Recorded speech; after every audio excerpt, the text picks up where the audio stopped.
দর্শক, চতুর্থ দফায় কাপ্তাই বাঁধের ১৬টি জলকপাট ৬ ইঞ্চি করে খুলে দেওয়ার প্রতি সেকেন্ডে ৯,০০০ কিউসেক পানি নিষ্কাশিত হচ্ছে বলে জানিয়েছেন কর্ণফুলী জল বিদ্যুৎ কেন্দ্রের ব্যবস্থাপক। বিস্তারিত জানাতে রাঙামাটির ফিশারি বাঁধ এলাকা থেকে যুক্ত হচ্ছে প্রতিনিধি ইমতিয়াজ কামাল ইমন। যাচ্ছে তার কাছে। ইমন, কাপ্তাই হ্রদের পানি বিপদসীমার ওপর দিয়েই নিশ্চয়ই প্রবাহিত হচ্ছে, তার জন্যই ১৬টি জলকপাট কিন্তু খুলে দেওয়া হয়েছে।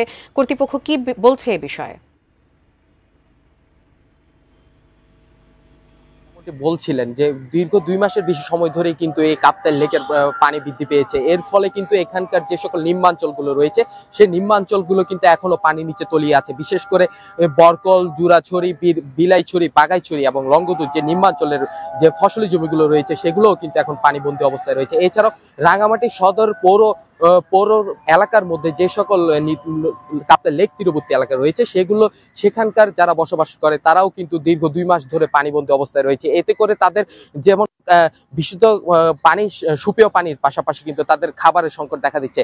এই জন্য কিন্তু রাঙামাটি প্রশাসনের পক্ষ থেকে কিন্তু তাদেরকে ত্রাণ সহায়তা প্রদান করা হচ্ছে। একই সাথে এই কাপ্তাই জলবিদ্যুৎ কেন্দ্রের ব্যবস্থাপক যিনি রয়েছে মাহমুদ হাসান, তার সাথে আমি সকালেই কথা বলার চেষ্টা করেছি। তিনি আমাকে যেটি জানিয়েছে, চতুর্থবারের মতো কিন্তু আজ গতকাল বিকাল ৪টায় আবার যে জলবিদ্যুৎ কেন্দ্রে ১৬টি জলকপাট রয়েছে সেই ১৬টি জলকপাট ৬ ইঞ্চি করে খুলে দেওয়া হয়েছে। এতে করে প্রতি সেকেন্ডে ৯,০০০ কিউসেক করে পানি নিষ্কাশিত হচ্ছে।